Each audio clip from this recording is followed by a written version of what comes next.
Buenas noches, queridas amigas, amigues y amigos de Iridicente, tu espacio influyente. Estamos aquí en este viernes con un programa pues especial porque pues ustedes saben que el domingo 1 de diciembre se conmemora en todo el mundo el Día Internacional del VIH-Sida. Y para eso pues tenemos a dos amigos eh, muy queridos y que además pues son especialistas en este tema y que han aceptado estar esta noche aquí en Iridicente. Quiero presentarles aquí al reverendo Antonio Nevares, que él está allá en Ciudad Juárez. Él tiene, aquí está en dos cachuchas. Te voy a pedir, Antonio, porque Antonio es un reverendo de las iglesias de la comunidad metropolitana allá en Ciudad Juárez, pero también pues tiene una larga carrera de activismos en las ciudades en las que ha vivido, Monterrey y ahora Ciudad Juárez, pero también es miembro activísimo de la coalición mexicana LGBTIQ+. Bienvenido, Antonio. Su red parece estar fallando un poquito. Claro, y bueno, pues así me da la oportunidad para presentar a nuestro segundo amigo. Ya lo conocen aquí en Iridicente porque él vive en Querétaro, pues también con su doble cachucha de pastor de un ministerio aquí en Querétaro, Ebenezer, y pues también un activista desde jovencito en su natal Ensenada, No escucho nada. pasando por Monterrey, y también es parte activísima de la coalición mexicana LGBTIQ+, entre muchas cosas que hacen nuestros dos invitados. Pues bienvenidos a ambos a Iridicente de este viernes con el tema de VIH-Sida. No escucho. ¿No escuchas, Antonio? Pues nosotros te escuchamos bien. ¿Tú, Efren, si nos escuchas? Yo les escucho sin problema. Buenas noches a todos, todas, todes. Chécale, Toño, que no tengas apagado ahí el micrófono. O vuelve a salir y entrar. A ver, le voy a poner aquí que...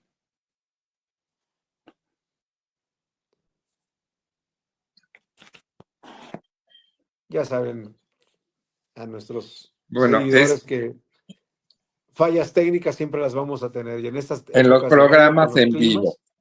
sí, son las... Oye, Fren, pues ya que Mande estás usted. aquí, sí es importante toda la experiencia de los dos, pero tú estás aquí ahorita, que nos comentes, porque pues para hablar de este tema, si bien Iridicente es un programa de opiniones, pues ustedes dos tienen amplia experiencia en el tema del VIH-Sida. Si nos dices, yo los he presentado en su cachucha de activistas y de pastores, pero pues tú además pues tienes más experiencia para que el público te ubique perfectamente.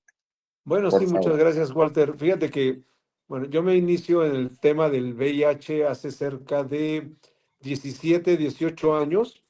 Allá en la ciudad donde yo vivía, una persona muy allegada a mí muere a consecuencia del VIH-Sida y las complicaciones del SIDA, y el uso de drogas y, bueno, otras cosas. Pero me doy cuenta que no existía nada ni nadie trabajando en el tema en la región. Entonces, un grupo de amigos y tu servidor nos dimos a la tarea de capacitarnos para empezar a marcar un poquito la diferencia en este tema. De ahí me voy enrolando con una fundación internacional que se dedica justamente al VIH-Sida.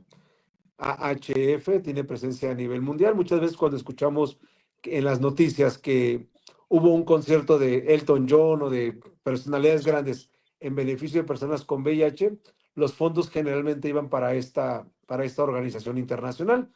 Y bueno, yo me empiezo a enrolar ahí. Posteriormente llego a Ciudad de México para ser parte del staff de la oficina de AHF en el país. De ahí me envían a Cancún como titular por parte de la fundación al Capacit, que es el Centro Ambulatorio de Atención a Personas con SIDA y otras infecciones de transmisión sexual que tiene el gobierno. Y en coordinación con ellos estuvimos trabajando por algunos objetivos con muy particulares de la región. Posteriormente regreso a la Ciudad de México como coordinador de vinculación y retención a los servicios médicos de ahí mismo de la fundación.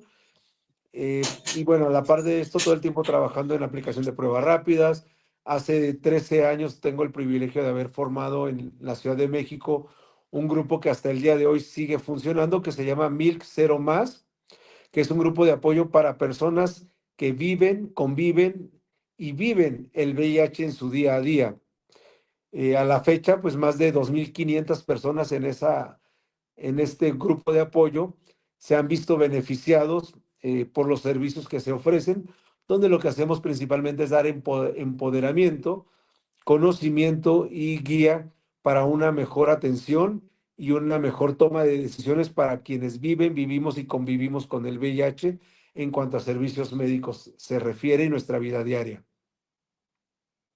Pues mira, esto es bien importante porque, bueno, ya tenemos, como nos has dicho, que tu formación ha sido desde hace, pues, prácticamente 18, 20 años, porque es un tema largo. Recordar que, pues, yo recuerdo que la primera vez que oí de este virus fue allá a principios de los 80, o sea, ya tenemos, pues, más de 40 años bregando con el tema a nivel mundial, ¿no? Y veamos si Antonio nos escucha ya. ¿Ya nos escuchas, Antonio?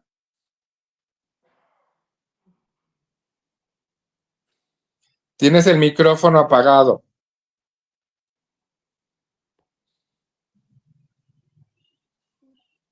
Parece que el buen Tonito tiene fallas técnicas. Pero sí, bueno, Pues y sí. eso que te comentaba es en mi parte profesional. De profesión soy profesional de la salud desde hace casi 30 años. Toño, ¿ya nos escuchas, Antonio? No te oímos porque tienes el micrófono silenciado. Bueno, Bueno, esperemos que Tony pueda sí. conectarse y que lo escuchemos. Y nos Pero hablabas, me pasaría para no hablar del pasado, porque bueno, el pasado pasado está y no podemos cambiarlo, que nos hicieras, tú vives aquí en Querétaro y has estado participando pues durante muchos años con la Iglesia de la Comunidad Metropolitana y el Frente Queretano, con los eventos que se generan aquí en Querétaro por el 1 de diciembre, ¿no?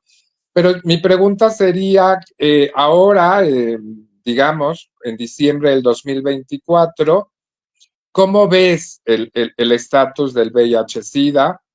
Yo sé que, por ejemplo, hay algunos países que esto ya no es un problemón, que ya han podido taclear el asunto, etcétera. Pero hay otros países, sobre todo en Latinoamérica, como que hay un repunte grave del asunto. ¿Cuál sería tu análisis de cómo estamos actualmente en México y en Querétaro después en el 2024?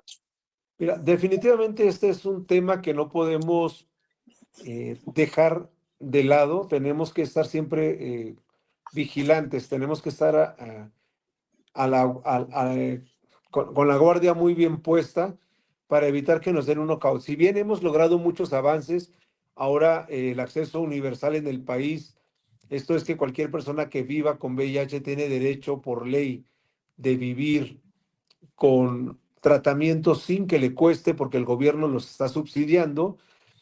Eso nos ha permitido dar un respiro, pero no podemos bajar la guardia porque, sin embargo, seguimos enfrentándonos a otros retos. Es muy común que escuchemos personas de la comunidad LGBT principalmente decir que están tomando PrEP, pero lo dicen muy a la ligera sin que tengamos ¿Qué es bases PrEP? específicas. El Dinos PrEP para el auditorio que no sabe qué es PrEP.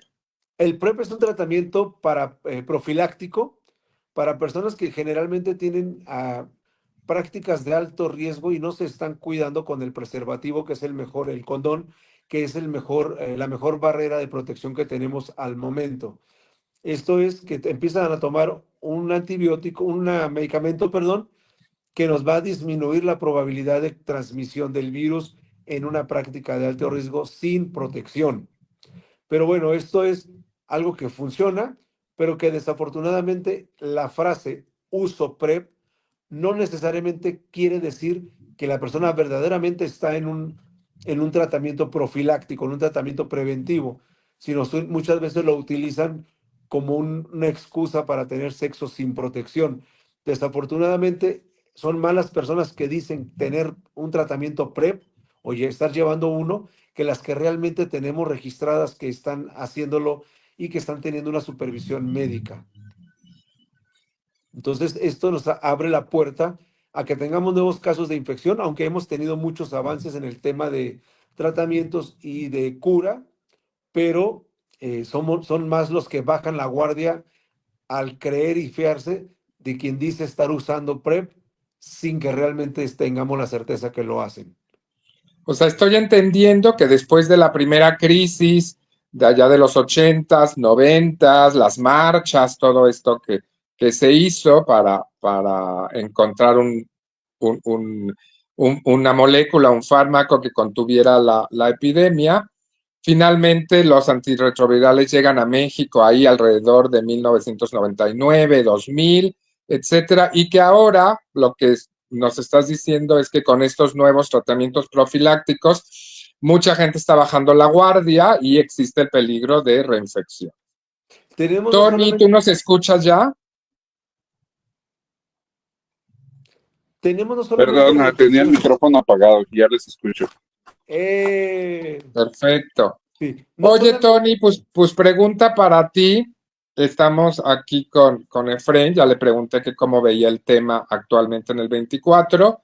Y yo sé que tú estás trabajando en un programa de la Iglesia de la Comunidad Metropolitana a nivel mundial acerca de el tema el Ministerio Global del VIH-Sida. Entonces, cuéntanos cuál es, pues no solamente tu impresión, sino un poco el análisis que tú también como especialista en este tema haces de la situación actual 2024 del VIH-Sida a nivel mundial, México. Eh, Adelante, porfa. Fíjate que acabo de estar en el Congreso Internacional de VIH-Sida en Múnich, en Alemania, y lo que veíamos que era muy claro, que no ha triunfado ni el PrEP, no ha triunfado ni el condón, no ha triunfado muchas campañas de prevención por una cosa que se llama estigma. El estigma nos sigue matando, el estigma nos sigue discriminando, así como decía Fred, en base al estigma, quizás un acomodo que he tenido para vivir una sexualidad plena, es decir, que tomo profilaxis post-exposición o después de la exposición. Y el estigma, el prejuicio, el miedo, la desinformación, la poca posibilidad de que nuestros gobiernos trabajen directamente con campañas de prevención de sexualidad, de erotismo, de placer, son la gran traba que estamos teniendo a nivel internacional. El otro día estaba leyendo un documento que eran cerca de 2,000 personas las que estaban tomando PrEP en México, en toda la República Mexicana. Sin embargo, ingresas en los chats y más del 50% yo creo que pone en sus perfiles tomo PrEP. Ujú. Y es preocupante, porque aparte subieron los números de gonorrea, sífilis, el cáncer anal, tenemos otra vez este problema y las muertes por desinformación siguen presentes. Entonces, sí es una epidemia mundial, el estigma, el prejuicio, la discriminación, la desinformación, y que en México las organizaciones de la sociedad civil se quedaron sin fondos para trabajar campañas de prevención, que eran las que estaban más cercanas a las poblaciones clave.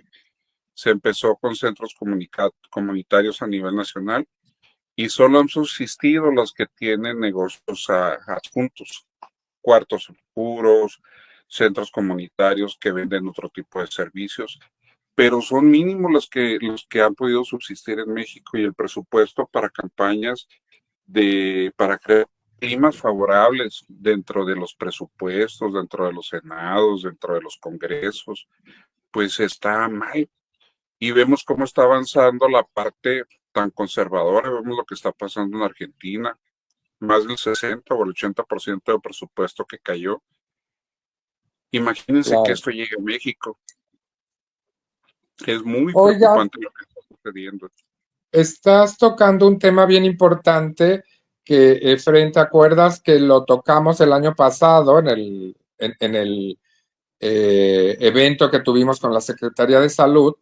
Que se hablaba de que había finalmente los estados, digamos, las secretarías de salud estatales de México, pues tienen unos números elevados, arriba del 90% de adherencia a los tratamientos, etcétera, ¿no? Pero la pregunta era que cuánta gente que vivía con el virus del VIH no estaba consciente de que lo tenía, porque no se había hecho la prueba. Estamos ligando al tema que plantea Tony del prejuicio, la desinformación, todo este tema, y hablaban de que había un 30% de población en México que tenía el virus, pero que no sabía siquiera que lo tenía, y entonces pues esto era grave porque no podía ni siquiera medicarse, ¿no? Y nosotros en el Frente Queretano tuvimos un caso aquí en Querétaro de una persona que finalmente salió una prueba positiva de VIH y sífilis. Y nos decían que ahora, yo no sé en el país, pero por lo menos en Querétaro sí había estos contagios dobles de sífilis y VIH, ¿no? Entonces, ¿ustedes están de acuerdo en este 30% de personas que están viviendo con el virus sin saberlo? Y como pastores, se los pregunto, o sea, ¿qué están haciendo, pues, la iglesia, en el caso de ICM, y otras instituciones de alguna forma donde la gente, las juventudes, etcétera, pues tendrían algo que decir estas instituciones en el campo de la sexualidad, en este caso del VIH específicamente, y qué no hacen? Adelante, ¿quién va primero? Efren. Claro, gracias. Pues mira, no estoy seguro si sea un 30% de la población que no conoce su diagnóstico junto a la persona que ya lo conoce. Estoy totalmente de acuerdo en que tenemos una alza, como lo mencionaba Tony hace ratito, en otras ITS, porque desafortunadamente la falta de educación en cuanto a este tema nos afecta muchísimo, y con la baja de presupuestos, como bien lo mencionaba Tony. Eh, Pensamos, la mayoría de la población, que al tomar un tratamiento de prevención para el VIH ya erradicamos por automático todas las otras ITS, pero sí estamos teniendo una alza en sífilis, una alza en gonorrea, una alza en chancros, otra, bueno, estamos teniendo Todo. infinidad de ITS otra vez a la alza, y lo que es alarmante no es la alza, es que estamos empezando a ver desde el área médica que ya está siendo insuficiente los tratamientos que se estaban teniendo para aplicar y erradicarlas, porque ya están generando resistencias. Entonces tenemos que buscar antibióticos más fuertes. Ya no bastaba, antes era una inyección de tal antibiótico y con eso terminábamos sífilis. Ahora estamos hablando de 3 inyecciones por lo menos, del doble de la dosis, si es que nos va bien con la cepa, o con medicamentos mucho más costosos y más complejos de aplicar, porque creemos que al estar tomando una pastillita para la prevención o por la post-exposición, ya con eso erradicamos las otras ITS, y pues por ahí no va el asunto. Preguntabas qué estamos haciendo las iglesias. Por lo menos la ICM lo que siempre está buscando es hacer generar conciencia de una sexualidad responsable. No condenamos, no señalamos, no estigmatizamos tu forma de vivir tu sexualidad. Lo que te invitamos es que seas consciente de los riesgos en los que te estás metiendo y en los que estás involucrando a terceras personas. Lo que no respaldamos es el daño a terceras personas de forma deliberada, pero sí manifestamos y defendemos tu derecho a ejercer tu sexualidad de manera libre, pero responsable. Oye, Tony, ¿y cómo se da esto eh, de manejar tu sexualidad libre, responsable, en medio de los prejuicios, la falta de presupuestos y pues y además como que yo sí siento que hay una dejadez ya institucional en el tema del VIH, como que ya pasó de moda, ahora hay otras historias ahí, pero la gente, pues lo estamos diciendo aquí, se sigue contagiando porque cree que con la pastilla del PrEP ya soluciona la historia y la verdad es que no está sucediendo eso. Y además, bueno, las terceras personas, también estamos viendo un alza de los hombres que tienen sexo con otros hombres, que no son necesariamente personas que se identifican como gays o bisexuales, sino que pues tienen esporádicamente sexo con otros hombres y que indirectamente, pues finalmente también pueden infectar a sus mujeres. ¿Cómo lo ves, Con? Aventaste una bombota de preguntas. Fíjate, Empiézale. hace muy poquitos años, si me corrige, Fren, teníamos cerca de 200,000 personas que vivíamos con VIH en México. Ahorita estamos llegando a cerca de 400,000, sin los números de sociedad civil, solamente los números de personas que están llegando a los servicios de salud. Entonces el 30% ni de loco se aproxima. Y la sexualidad poco a poco se va haciendo más libre cuando vamos dejando mucho la parte de religión, culpa, pecado, condenación que antes se manejaba en muchas iglesias, y muchas personas están explorando una sexualidad muy reprimida quizás y mal encaminada, mal enfocada porque no está educada. Una sexualidad educada, una sexualidad no reprimida, una sexualidad sin estigmas, sin prejuicios, sin moralina, sin trabas, es una sexualidad abierta, libre y muy difícil que pueda estar expuesta a una transmisión de infecciones de transmisión sexual cualquiera. Porque aprendes a ser un experto al estar educado. Puedes ver las palmas de las manos, puedes ver atrás de las orejas, puedes ver adentro de la boca, puedes identificar infecciones de transmisión sexual y tener medidas de prevención para disfrutar tu cuerpo y tu sexualidad. Las iglesias de la comunidad metropolitana desde siempre hemos estado trabajando en el tema de prevención, VIH y todo eso. Recordemos que existimos antes de la primera marcha del orgullo, antes de Stonewall existía ICM, entonces hemos tenido una historia muy grande.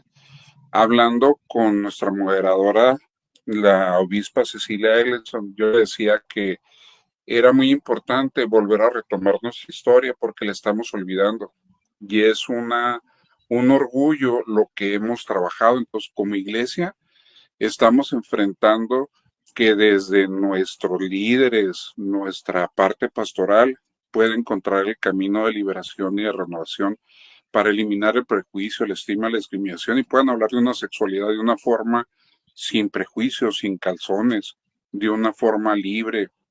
Y eso ha sido difícil. Ahorita empezamos con un tema que se llama la Casa del VIH, para hablar un poquito de lo que es el acompañamiento pastoral desde la parte cristiana, pero sin esas moralinas, sin esos términos que destruyen, cuidando mucho las palabras. Por ejemplo, ahorita en el cuidado de las palabras, el contagio en el VIH no existe, es la transmisión. El condón no lo podemos sustituir con la palabra preservativo. Entonces, vamos cuidando las palabras, cuidando la forma como expresamos la sexualidad, como hablamos de la libertad, como hablamos del placer, como hablamos de una información completa y una responsabilidad propia. Hay muchos estados que pensaban criminalizar las nuevas transmisiones. Pues imagínate, ¿cómo vas a responsabilizar a alguien de tus actos, de tu placer, de lo que entra y sale, que es riquísimo? Y que tendríamos que tener una responsabilidad absoluta sobre ese cuerpo, porque al final de cuentas es el templo y lo tenemos que mantener bien. Claro. Oigan, paso a otro tema que es ahora las instituciones de salud a nivel nacional. Si bien, pues ya lo dijiste, Fren, y esto es cierto, la mayoría, en todos los estados del país hay un Capacits, que ya nos explicarás qué es, pero es un centro que atiende especializado en la atención de personas que están viviendo con VIH-Sida. Y y el Estado mexicano, cuando hay una detección positiva, bueno, a través de estos centros se da el tratamiento médico especializado y gratuito. Pero por otro lado, estamos viendo en las redes, etcétera, activistas también nacionales, pues en protestando en el Seguro Social, en el ISSSTE, etcétera. Aquí tenemos activistas locales también rellenando oficios, diciendo que la gente cuando se detecta no es una atención inmediata, sino que pasan tiempo, que a veces no hay medicamentos, que se agotan, todo este tema. Estoy pensando, por ejemplo, en Alain Pinzón a nivel nacional, que todo el mundo lo conoce, y aquí a nivel local, Efrem, pues tenemos a Felipe Zamudio, que se dedica a esto desde hace mucho, mucho tiempo. ¿Cómo ven ahora actualmente la respuesta de estas instituciones? Ya tenemos 6 años de la 4T y tenemos pues una nueva administración con la presidenta. ¿Cómo está este manejo institucional, que finalmente es una responsabilidad, cuando estamos pasando una crisis en salud a nivel global en México, ¿no? De todo esto. ¿Cómo ha afectado esa crisis de compra de medicamentos al tema específico del VIH-Sida? ¿Efren? Que creo que por lo menos Capacit, que es la institución que yo conozco de primera línea, que es con la que he trabajado por mucho tiempo como dentro del área profesional y como persona que da sus servicios a quienes vivimos y convivimos con el VIH para ingresar, porque pues el Capacit es del Estado y está diseñado para dar atención a personas que no tienen derecho a biencia a IMSS o a ISSSTE. Entonces, si tú no cuentas y tenías antes como el tradicional seguro popular, ahora el INSABI, bueno, tienes derecho a utilizar este centro especializado en infecciones de transmisión sexual, no solamente de VIH-Sida, sino el conjunto, ¿no? Y es una clínica que te brinda atención integral. Tienen psicólogos, tienen dentista, tienen infectólogos, laboratorios y demás. Yo he visto poco desabasto al interior de esta institución. Hablar de los vicios que tienen las otras organizaciones como IMSS o ISSSTE ya es otro tema y no solamente es en el rubro del VIH, sino en farmacología en general. En su momento Andrés Manuel dijo cuando era presidente que eran las mafias de las farmacéuticas. Creo que es una mala administración. Eh, si bien sí tenemos casos donde ha habido desabasto, creo que no podemos bajar la mano, aunque digamos, podamos llegar a decir que son los mínimos los casos. Desafortunadamente sí tenemos desabastos en estas instituciones, muy probablemente por desvío de recursos o por una mala administración y pérdidas de medicamentos en tiempo y forma. Eh, yo tuve la oportunidad cuando estuve como coordinador de vinculación y retención a servicios médicos en Ciudad de México de estar hablando muy de cerca con el Hospital de la Raza del IMSS y con el coordinador del programa a nivel nacional de VIH en el ISSSTE y logramos algunos acuerdos muy interesantes que no se lograron implementar a nivel nacional por la burocracia, pero en el IMSS teníamos por costumbre, por protocolo que logramos en convenio, que si el día de hoy tú salías reactivo a VIH, es decir, salías positivo a VIH, nosotros te encaminábamos a la clínica de la Raza, te ingresábamos durante 3 días con un diagnóstico como debía de ser, solamente que tú lo conocías, en algo muy privado, muy personalizado. Se te hacía una batería de estudios y ya salías con tratamiento y tu primer consulta. Esto lo hacíamos en 3 días solamente. Había la voluntad del gobierno de la institución en hacerlo. Desafortunadamente, las trabas sindicales y demás, el miedo, el estigma, la discriminación, como lo mencionaba Antoni, institucionales, impidieron que esto se plagara a todo el país. Porque no solamente en el VIH, sino en cualquier otra enfermedad, tú tienes que ir a tu médico general que te dé una orden para que te hagas el laboratorio, solicitar estudios de laboratorio previa cita, acudir, regresar con tu médico familiar a que te lea los estudios y te remita al especialista donde ocupas una segunda cita. Y es el cuento de nunca acabar porque tardamos en promedio de 3 a 6 meses, si bien nos va, para que atiendan cualquier padecimiento. No es específico del VIH. Nos atañe el tema de Claro, VIH por la importancia que tiene, pero necesitamos atacar más las formas en que se ejecutan y no las faltas de lo que no tenemos. Creo que ahí debemos de atacar más los procesos, cómo poderlos visibilizar y teníamos mecanismos de respuesta, ¿no? Como teníamos antes el Instituto de Información, de Acceso a la Información, el IFAI, que bueno, ya es otro tema el que lo estén descontinuando, pero tenemos muchas otras herramientas y hay organizaciones civiles que están dispuestas a colaborar y poner su granito de arena para que esto suceda. Activistas como Lane Pinson son muy, muy importantes tenerlos visibles porque nos dan una cara de la moneda que muchas veces no conocemos, que están dispuestos claro. a decir esto no es y alzar la voz y ser la voz de aquellos que todavía no logran asumir su diagnóstico de manera pública. Y eso es de aplaudirse.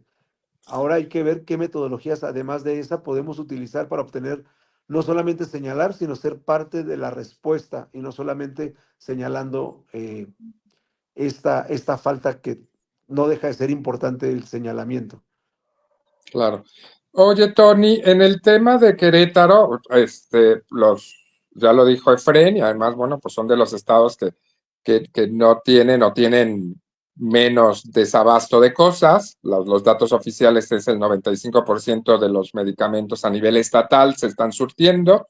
Otra cosa son los sistemas de salud federales, ISSSTE, IMSS, etcétera. Pero tu visión, más tú estás en Chihuahua, pero estás en contacto con muchos activismos del país. ¿Cómo está el resto del país? ¿Cómo está Chihuahua o tu ciudad, Ciudad Juárez? Fíjate que ustedes tienen una gran ventaja, que tienen la cercanía con la Ciudad de México y las cosas llegan más rápido. En realidad, cuando me tocó ser vocal del CONACYDA, veíamos que no había desabasto de medicamentos. Había falta de fe en tener cosas efectivas para distribución de medicamentos a tiempo a toda la República Mexicana.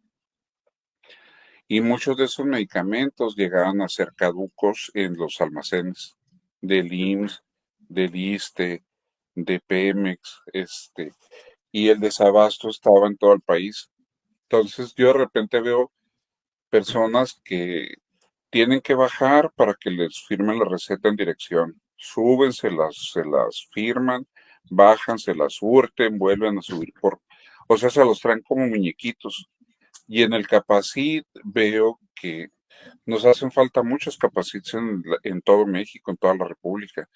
El VIH sigue siendo de repente una enfermedad de ricos porque tenemos que perder 2, 3 horas en el Capacit, lo que tengas que tener de traslado, un solo Capacit en una ciudad que puede rebasar hasta los 5 millones de personas, entonces es imposible que puedan atender a todo el mundo.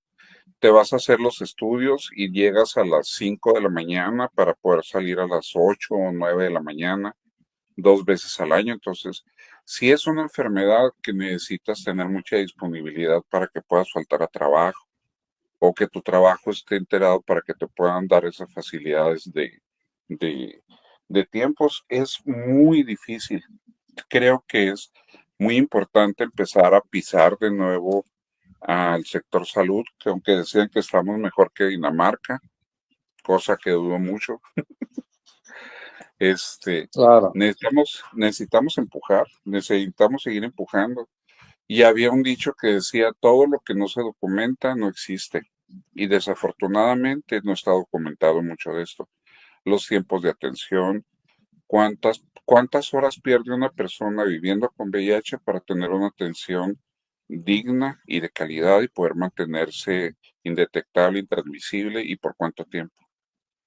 En esos, Oye, aquí una pregunta, duda. Chihuahua es el estado más grande del país. ¿Cuántos así es. Capacits hay en Chihuahua?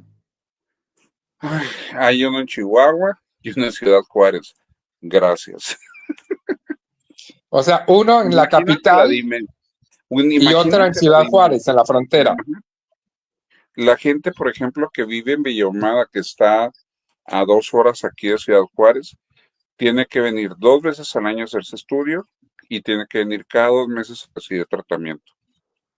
El Lo costo. mismo en Querétaro. En Querétaro solo hay un Capacits, entiendo, aquí en la capital, y nosotros tenemos la Sierra Gorda, que haces 4 horas a Jalpan, y que la gente tiene que pues perder el día, venir y todo el transporte, el gasto, etcétera, ¿no? Por eso Aquí una Bueno, la intención, perdón, era que los centros comunitarios del país pudieran hacer esa distribución médica, que nada más asistieran a hacerse los estudios y a una revisión mensual, a una revisión anual las personas que están indetectables, intransmisibles. Y aparte de empujar todo lo que viene nuevo, las inyecciones de medicamentos de 6 meses, el PrEP que también está cada 6 meses, para poder apoyar que no te afecte tanto a los riñones. Entonces, todo eso que deberíamos de estar empujándolo, no lo estamos empujando. Necesitaríamos estar como más unidos, que era lo que hablaba con Alain. Dije, mientras no insistamos, van a seguir sin suceder esto. El medicamento está, ahorita lo tenemos. La mala distribución sigue vigente y los procesos burocráticos y la falta de conciencia de que esto es una enfermedad como cualquier otra y el hostigamiento a que de dónde viene esta enfermedad maldita es lo que está perjudicando a muchas personas en el país que deciden abandonar los servicios médicos. Entonces, imagínate, ya están adheridos y la misma burocracia los aleja. Sí, Yo creo que ahí aquí donde quiero tocar. perdón, creo que A hablando de ver, este tema que estábamos tocando ahorita, ahondando un poquito, el tema de la falta de capacits o de SAIS en los estados se debe justamente a la burocracia, donde es donde necesitamos empezar a hacer cabildeo las organizaciones civiles, porque marca por cierta cantidad de población infectada es la que es por la incidencia o la necesidad de tener más capacidad, no por la distancia geográfica en la que vivan. Pero estamos viendo que en sociedad civil nos afecta la distancia. Tú mencionas aquí, tienen que bajar de la Sierra Gorda 4 horas, entonces son 2 días prácticamente perdidos, 8 horas de trayecto ida y vuelta, las horas que te pasas en el Capacits, más el tiempo previo, ¿no? En la preparación y regreso para tus actividades diarias. Creo que sería importante que podamos hacer cabildeo para que esas cifras cambien. Es decir, no ocupamos 500,000 de personas viviendo con VIH para que tengamos 500,001 persona para que esta una haga la diferencia y se abra un Capacits en la Sierra claro. Gorda, sino hacer incidencia para que esos números bajen.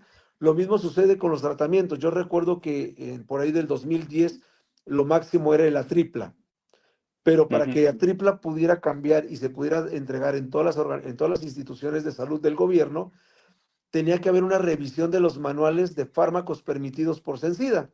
Y eso se daba cada 5 o cada 10 años, no recuerdo. Entonces, imagínate el rezago que teníamos para poder acceder a los tratamientos más efectivos al momento.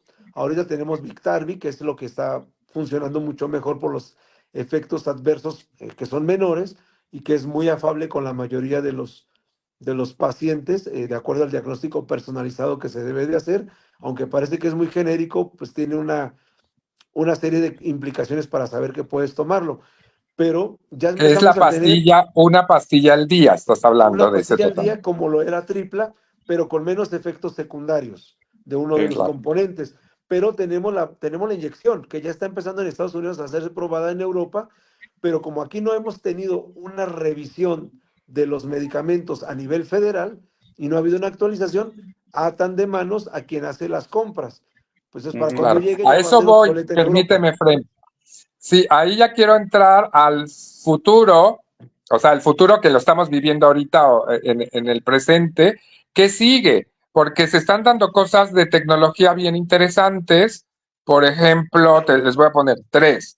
Uno es las pruebas que ya se están masificando las pruebas individuales que tú puedes adquirir, no sé en dónde, ahorita nos dirán, pero que te haces la prueba en tu casa, tú solita, tú solito, y finalmente ya no tienes que recurrir a un laboratorio o ir a bajar 4 horas de la sierra, que lo puedes hacer en tu casa. Esta implicación es muy importante porque a nivel particular, en la soledad de tu cuarto, de tu habitación, puedes hacerte la prueba. Y esto, en principio, teóricamente, pues podría funcionar. Ahorita me dice Efren que veo la cara de que no es así, pero bueno, veo que eso podría implicar el que ese porcentaje de personas que viven con VIH, pero que no lo saben, pudiera bajar, se me ocurre.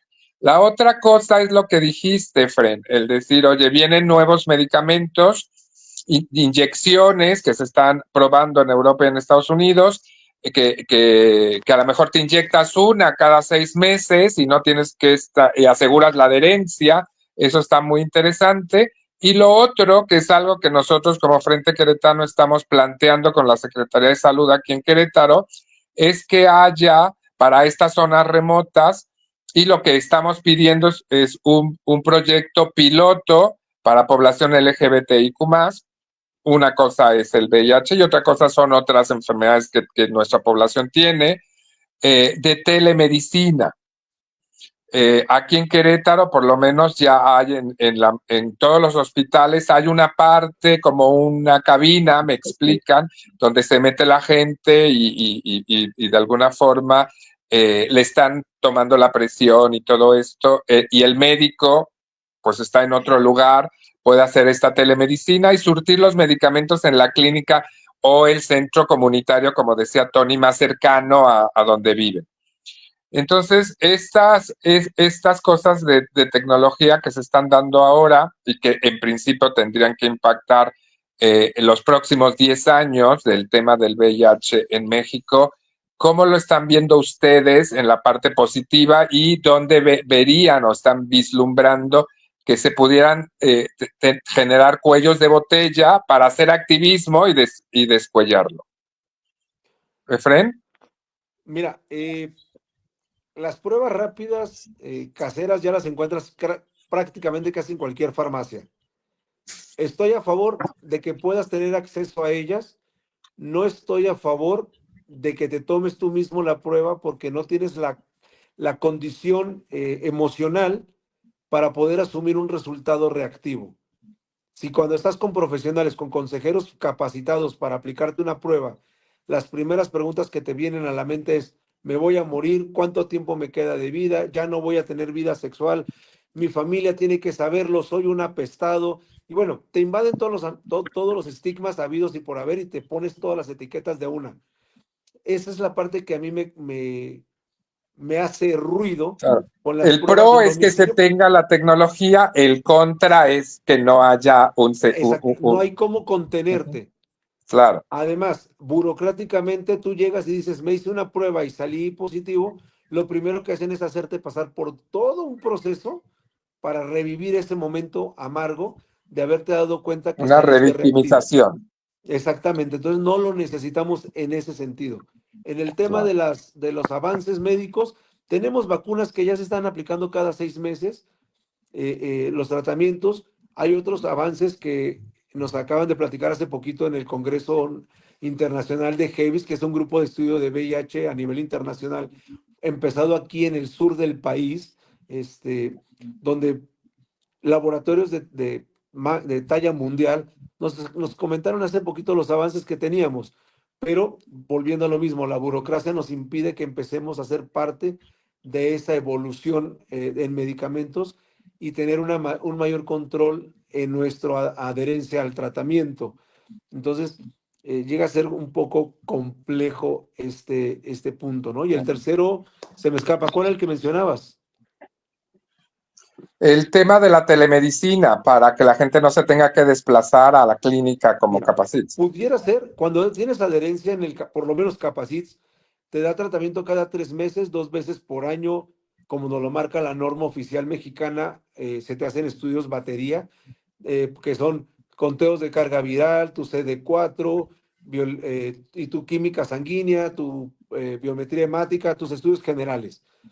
Pero también la misma norma nos menciona que puede ser hasta una vez por año si ya está No, comprobado que eres un paciente con adherencia. No tendrías que estar bajando o acudiendo. Aquí lo importante, creo que es una buena herramienta tener la telemedicina, pero sobre todo tener la telemedicina acompañada de una muy buena logística de distribución responsable de medicamentos. Porque el problema Claro. aquí, lo que mencionaba Tony a nivel nacional y con los casi 40 años que tenemos con el VIH en el mundo, un poquito más, el problema no son los medicamentos, el problema es cómo los hacemos llegar, cómo hacer efectivo no la parte médica, sino la logística que arrastra a que el tratamiento médico pueda ser de excelencia, pueda ser lo más Claro. fiable y afable posible.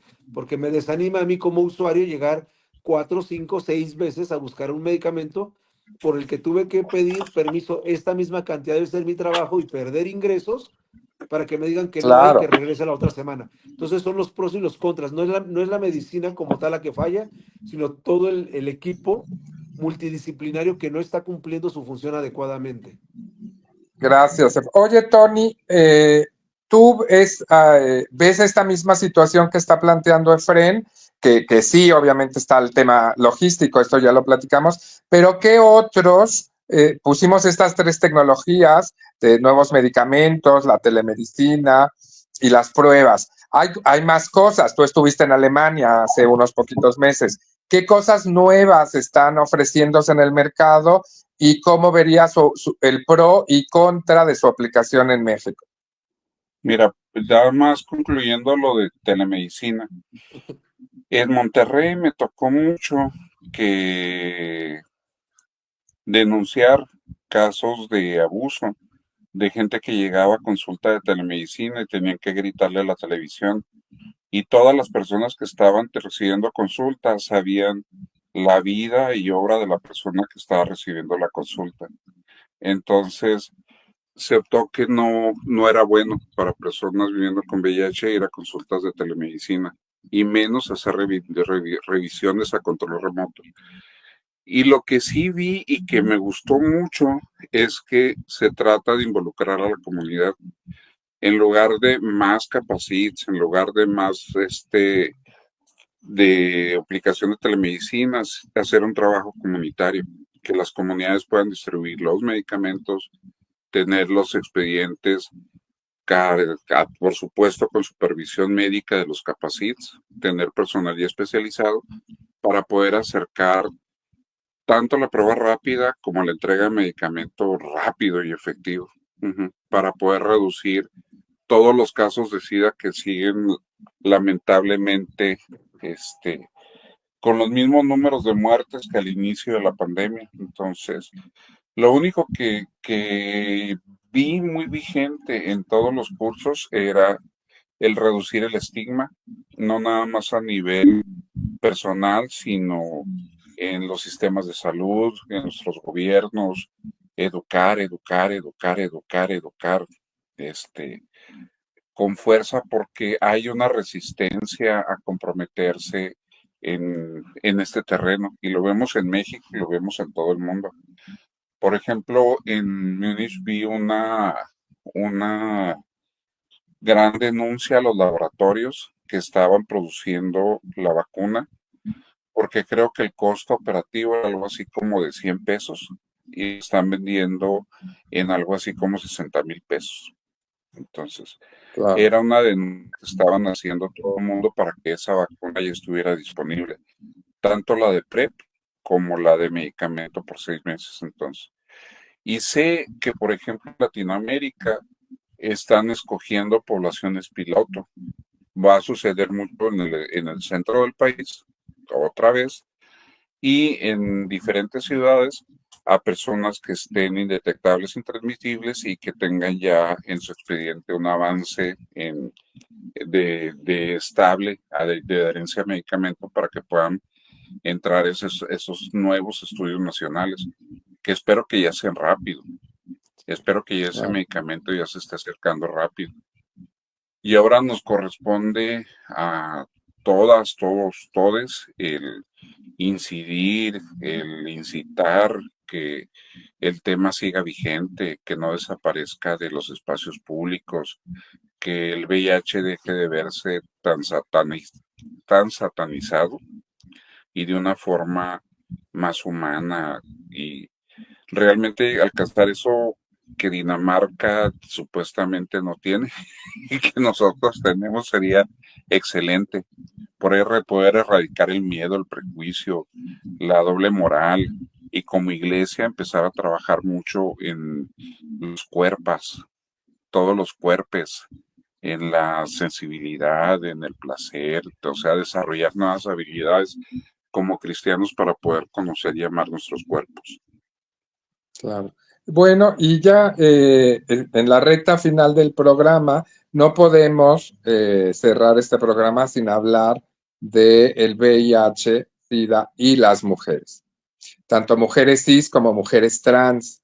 Entonces, pues cuéntenos, ¿no? ¿Qué está pasando con el tema del VIH, SIDA, mujeres cis, mujeres trans, cómo está en México y en el mundo? Yo sé que, por ejemplo, en África, pues las tasas de contagio eran altísimas, pero que eran tan altas que el prejuicio lo quitaron o disminuyó muchísimo, y entonces han tenido avances muy interesantes en África, cosa que en Latinoamérica no hemos visto esos niveles. Efren, cuéntanos el tema de mujeres. Fíjate que desafortunadamente seguimos teniendo una alta incidencia y la tabla parece que no va a desaparecer o ponerse en sentido opuesto. Parece que seguimos teniendo más mujeres y esto no es porque tengamos más nuevos casos de infecciones, sino tenemos nuevas detecciones de esta transmisión del virus. Ya las mujeres están empezando a empoderarse, que esta es la parte positiva, de sus cuerpos, tanto las mujeres trans como las mujeres cis, están tomando control de su cuerpo y están acudiendo a realizarse la prueba. Es por eso que la comunidad LGBT, principalmente hombres que tienen sexo con hombres, a principios de los 90 repuntaron, porque eran los que estaban conscientes de los riesgos en los que se estaban y metiendo al tener prácticas de alto riesgo sin protección. Y ahora las mujeres están haciendo lo propio, se están dando cuenta que ya no pueden confiar en las mujeres que están en casa, que van por el niño al colegio y regresan a hacer comida, confiar en que su esposo es la blanca palomita que les platica. Ya están empoderándose y están empezando a decir, si no usas condón conmigo, que soy tu esposa, aquí no va a pasar más allá de, hola mi amor, te quiero mucho y compartamos cama, pero no necesariamente en la práctica sexual. Esto nos está permitiendo tener nuevas detecciones, estamos permitiendo que las mujeres se empoderen y empiecen a buscar cuál es el mayor beneficio que pueden tener al tener acceso a los medicamentos, acceso a tratamientos y a programas que les ayuden a empoderarse. Las mujeres trans, creo que una de las principales retos que tenemos a vencer en esta población o con esta población o que esta población tiene que vencer es el estigma en el empleo, porque la única barrera o la principal barrera que tienen es esta parte de no eres mujer cis, no eres hombre o eres, empiezan todos esos dimes y diretes y terminamos en el comercio sexual de alto riesgo.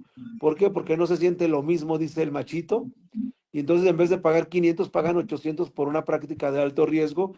Y bueno, tenemos a la alza mujeres trans viviendo con VIH o con otras ITS porque el poder adquisitivo así lo quiso, el mercado, ¿no? La oferta y la demanda. Entonces, mientras no tengamos una cuota de empleo para mujeres trans, para personas trans, no solamente mujeres, sino también hombres trans, vamos a estar teniendo este tipo de problemas porque la manera fácil de aportar o menos complicada de encontrar un ingreso para sostenerse a ellas mismas, a ellos mismos o a sus familias, es la moneda de cambio que conocemos como sexo. Claro. Antonio, ¿cómo ves el tema de mujeres con VIH? Mujeres, vi que hace poquito estaba hablando con Georgina. Georgina, se me fue el apellido. De mujeres positivas. Ah, Me Georgina hablaba, López, me parece que es. sí, me hablaba de que sí, efectivamente, como dice Fred, la mujer se va empoderando del tema, pero también las instituciones las están dejando de ver como las víctimas. Ya no ponen por paro causa de muerte tal, porque era la víctima que el esposo le engañó y bla, bla, bla, bla, bla, bla, bla, bla, bla. Entonces, poco a poco la mujer está despertando y está tomando conciencia de su propia sexualidad, de su placer y de la responsabilidad que tiene también sobre su cuerpo. Ya no es el cuerpo inerte que está a disposición del gran macho que llega, infecta y demás. Entonces, yo veo muy positivo que muchas mujeres las veo en Capacit, las veo en centros de salud, van muy dignamente a recibir su tratamiento, llevando a sus hijos, hijas, hijas, porque puede que el amor las haya llevado a eso, o la sumisión, pero se logra empoderar del tema y en la comunidad trans veo que cada vez la autovaloración de ellas es importante y están dejando de comercializar con su cuerpo en esa forma que nos comenta Efren, en donde el precio del bareback es 50 pesos más. Entonces, qué bueno que es que la cantidad, calidad de vida de las mujeres y hombres trans está subiendo, que antes estaba en los 40 y ahora está en los 50 y tantos. Entonces, ahí vamos poco a poco. Si te das cuenta, toda la raíz de eso, volvemos, se llama estigma. Y hay muchas campañas a nivel internacional que sería muy importante que pudiéramos tomar y duplicar aquí en México y en todo el mundo para unirnos y poder llegar a esa gran meta en el 2030 de tener cero casos de SIDA en el mundo. Entonces, ese es el sueño que se tiene ahorita. Nunca se pudo llegar al 20-20-20 y todos los demás proyectos que hubo que fracasaron porque no hay voluntad política. Entonces, necesitamos poner la camiseta a las que vivimos, trabajamos o estamos cerca del terreno del VIH-Sida, meterle toda la pila y unirnos. No nos queda de otra más que volver a unirnos, porque divididas nos han vencido, Claro. desafortunadamente.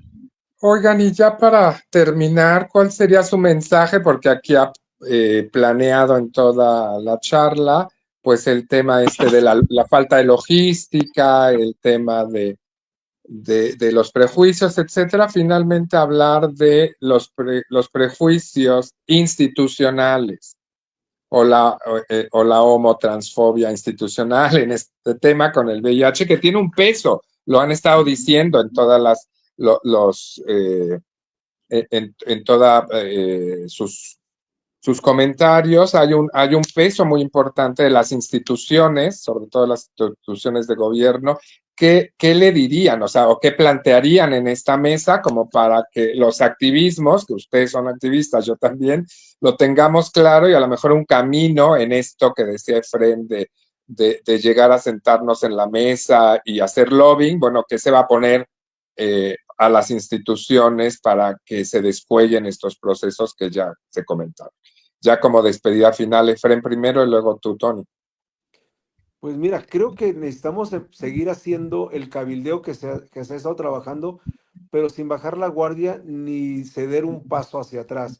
Necesitamos seguir haciendo conciencia de la importancia de tener acercamiento de profesionales de la salud a las personas que viven, conviven y viven con el VIH en nuestras localidades de una manera más afable. Tenemos que seguir haciendo que se enamoren de la atención del paciente sin importar el diagnóstico.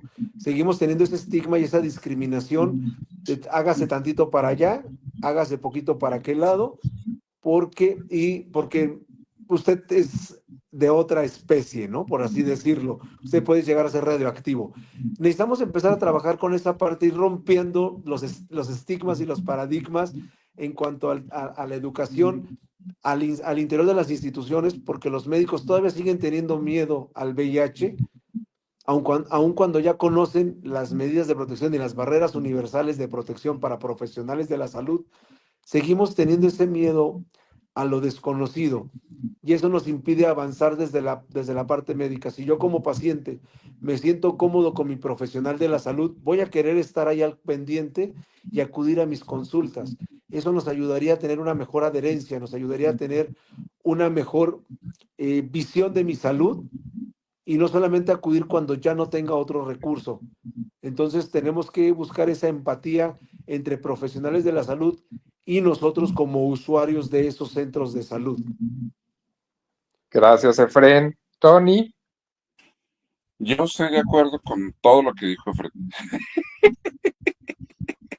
No te creas, pero aparte yo creo que es muy importante documentar, en serio.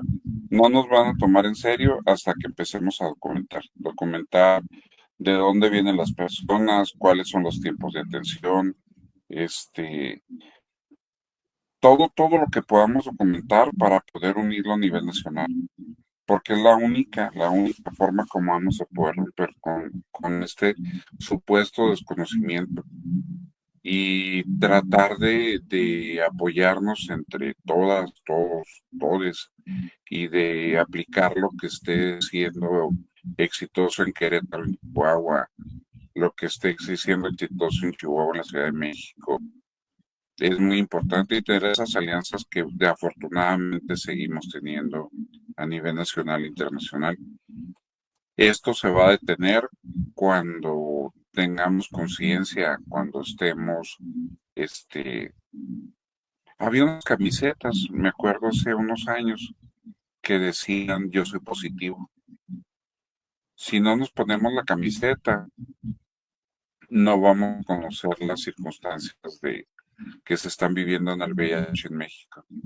Y para eso esa camiseta se llama educación, se llama terminar con prejuicios, se llama compañerismo, misericordia, fe y esperanza.